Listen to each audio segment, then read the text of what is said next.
राज्यामध्ये बदललेल्या राजकीय स्थितीनंतर ठाकरे गटाचे प्रमुख उद्धव ठाकरे महाराष्ट्राच्या दौऱ्यावरती जाणार आहेत आणि या दौऱ्यात ते शिवसैनिकांशी संवाद साधणार आहेत। ठाकरेंच्या या महाराष्ट्र दौऱ्यावर सत्ताधाऱ्यांनी मात्र जोरदार टोले हाणलेत।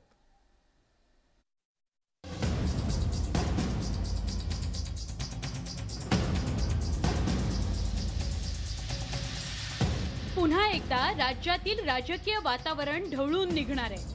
उद्धव ठाकरे महाराष्ट्राचा दौरा करणार आहेत। दौऱ्याच्या पहिल्याच टप्प्याला विदर्भातून सुरुवात होणार आहे। 9 जुलैला पोहरादेवीचं दर्शन घेऊन उद्धव ठाकरे यवतमाळ जिल्ह्यातील प्रमुख पदाधिकाऱ्यांशी चर्चा करणार आहेत। त्यानंतर वाशिम जिल्ह्यातील प्रमुख पदाधिकाऱ्यांशी ते संवाद साधतील।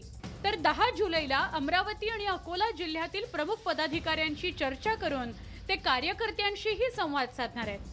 अमरावतीनंतर उद्धव ठाकरे नागपूरला रवाना होतील। त्यानंतर नागपूर जिल्ह्यातील कार्यकर्त्यांशी ते संवाद साधणार आहेत। या दौऱ्याच्या माध्यमातून विदर्भात पक्ष संघटना मजबूत करण्याचा प्रयत्न उद्धव ठाकरेंकडून केला जाणार आहे।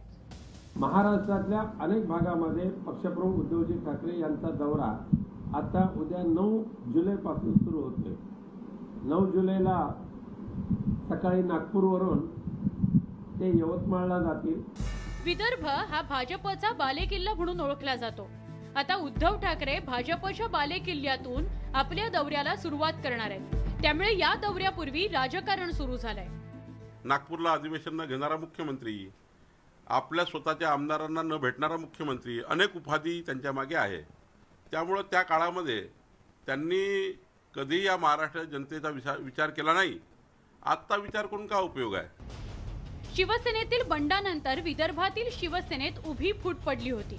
त्यामुळे आता विदर्भात पुन्हा एकदा पक्ष मजबूत करण्याचं आव्हान उद्धव ठाकरेंसमोर असणार आहे। Bureau report, news 18 Lokmat. Bhajap नेत्या पंकजा मुंडे काँग्रेसमध्ये